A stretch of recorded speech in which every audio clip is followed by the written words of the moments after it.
قادیانی سے ہمارا شدید اختلاف اس لیے ہے، جو تو ہیں عیسائی،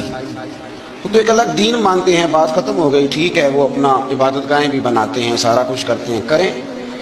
قادیانی کا یہ مسئلہ ہے کہ وہ دین اسلام کے اندر نقب زنی کرتا ہے،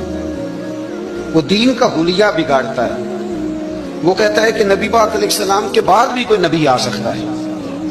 اور حضور کا کلمہ پڑھنے کے باوجود وہ ارتداد کی بات کرتا ہے۔ اس لیے اس کے ساتھ مسلمان کا اختلاف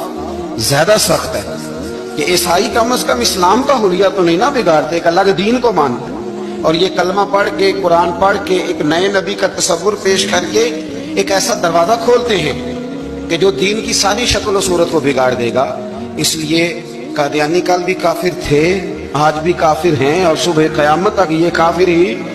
رہیں گے، اس لیے کہ سورج اپنی جگہ چھوڑ سکتا ہے، چاند اپنی جگہ چھوڑ سکتا ہے، ستارے ٹوٹ سکتے ہیں، لیکن میرے نبی کریم کے بعد کوئی اور نبی آ سکتا